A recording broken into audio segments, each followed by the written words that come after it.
ಹುಬ್ಬಳ್ಳಿಯಲ್ಲಿ ಬಾಲಕಿ ಕೊಲೆ ಆರೋಪಿ ಎನ್ಕೌಂಟರ್ ವಿಚಾರಕ್ಕೆ ಸಂಬಂಧಪಟ್ಟಂತೆ ಶಿವಮೊಗ್ಗದಲ್ಲಿ ಸಂಸದ ಬಿವೈ ರಾಘವೇಂದ್ರ ಹೇಳಿಕೆ ಕೊಟ್ಟಿದ್ದಾರೆ.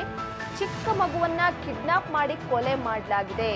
ಈಗಾಗಲೇ ಕಾನೂನಿನ ಚೌಕಟ್ಟಿನಲ್ಲಿ ಗುಂಡೇಟು ಹಾಕಿ ಕೊಲ್ಲಾಗಿದೆ ಎನ್ನುವ ಮುಖಾಂತರವಾಗಿ ಹೇಳಿಕೆಯನ್ನ ಕೊಟ್ಟಿದ್ದಾರೆ.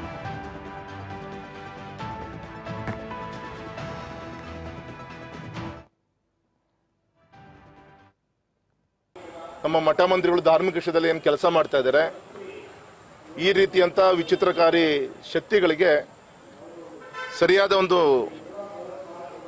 ನೈತಿಕತೆಯ ಒಂದು ಮಾರಲ್ ಎಜುಕೇಶನ್, ಇನ್ನು ಹೆಚ್ಚಿನ ಒಂದು ಬದಲಾವಣೆ ತರುವಂತ ಒಂದು ಅವಶ್ಯಕತೆ ಇದೆ. ಎಲ್ಲ ಒಂದು ಕಡೆ ಕಾಣ್ತಾ ಇದೆ ಅಂತ ಅನಿಸುತ್ತೆ. ಇಡೀ ದೇಶ ತಲೆ ತಗ್ಸುವಂತ ಘಟನೆಗಳು ಅಲ್ಲೊಂದು ಈ ರೀತಿಯ ನಡೀತಾ ಇದೆ. ಹಾಗಾದ್ರೆ ಇದು ಕೊನೆ ಆಗಬೇಕು. ಆ ದಿಕ್ಕಲ್ಲಿ ಸಮಾಜ, ಜಾತಿ, ಪಕ್ಷ ಎಲ್ಲದೂ ಮೀರಿ ಎಲ್ಲರೂ ಒಟ್ಟಾಗಿ ಒಂದಾಗಿ ಇದನ್ನು ಚರ್ಚೆ ಮಾಡಿ ಇದನ್ನ ಕೊನೆ ಒಂದು ಎಳೆಯನ್ನು ತೆಗಿಬೇಕು ಅಂತ ನಾನು ಈ ಸಂದರ್ಭದಲ್ಲಿ ಹೇಳಲಿಕ್ಕೆ ಇಚ್ಛೆ ಪಡ್ತೇನೆ. ಬೇರೆ ರಾಜ್ಯಗಳಿಂದ ಅಕ್ರಮವಾಗಿ ಬಂದು ನಿಲ್ಲಿಸ್ತಾರಲ್ಲ, ಅಂಥವ್ರ ಬಗ್ಗೆ ಒಂದು ದಾಖಲಾತಿಗಳೇ ಇಲ್ಲದೆ ಇರ್ತಕ್ಕಂಥ ಪರಿಸ್ಥಿತಿ ಇದೆ. ಒಂದು ಕಾನೂನಿನ ಅಥವಾ ಅವಶ್ಯಕತೆ ಅಥವಾ ಅದ್ರ ಬಗ್ಗೆ ಪರಿಶೀಲನೆ ಆಗೋದು ಸರಿ ಇದೆ, ತಾವು ಹೇಳೋದು ಸರಿ ಇದೆ. ಇದ್ರ ಮಧ್ಯನೂ ಕೂಡ ಎಷ್ಟೋ ಜನ ಅಕ್ರಮವಾಗಿ ನಮ್ಮ ದೇಶದಲ್ಲಿ ಬಂದು ನೆಲೆ ಊರಿದ್ದಾರೆ.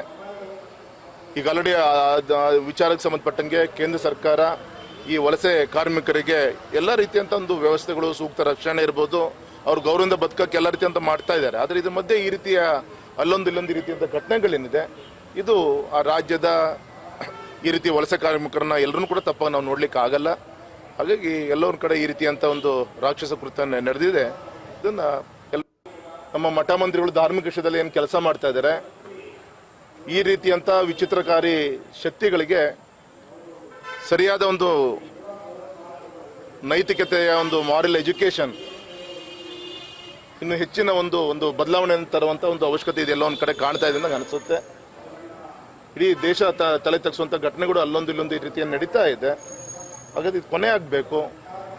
ಆ ದಿಕ್ಕಲ್ಲಿ ಸಮಾಜ, ಜಾತಿ, ಪಕ್ಷ ಎಲ್ಲದೂ ಮೀರಿ ಎಲ್ಲರೂ ಒಟ್ಟಾಗಿ ಒಂದಾಗಿ ಇದನ್ನು ಚರ್ಚೆ ಮಾಡಿ ಇದನ್ನ ಕೊನೆ ಒಂದು ಎಳೆಯನ್ನು ತೆಗಿಬೇಕು ಅಂತ ನಾನು ಈ ಸಂದರ್ಭದಲ್ಲಿ ಹೇಳಲಿಕ್ಕೆ ಇಚ್ಛೆ ಪಡ್ತೇನೆ. ಬೇರೆ ರಾಜ್ಯಗಳಿಂದ ಅಕ್ರಮವಾಗಿ ಬಂದು ನಿಲ್ಲಿಸ್ತಾರಲ್ಲ, ಅಂಥವ್ರ ಬಗ್ಗೆ ಒಂದು ದಾಖಲಾತಿಗಳೇ ಇಲ್ಲದೆ ಇರ್ತಕ್ಕಂಥ ಪರಿಸ್ಥಿತಿ ಇದೆ. ಒಂದು ಕಾನೂನಿನ ಅಥವಾ ಅವಶ್ಯಕತೆ ಅಥವಾ ಅದ್ರ ಬಗ್ಗೆ ಪರಿಶೀಲನೆ ಆಗೋದು ಸರಿ ಇದೆ, ತಾವು ಹೇಳೋದು ಸರಿ ಇದೆ. ಇದ್ರ ಮಧ್ಯನೂ ಕೂಡ ಎಷ್ಟೋ ಜನ ಅಕ್ರಮವಾಗಿ ನಮ್ಮ ದೇಶದಲ್ಲಿ ಬಂದು ನೆಲೆ ಊರಿದ್ದಾರೆ.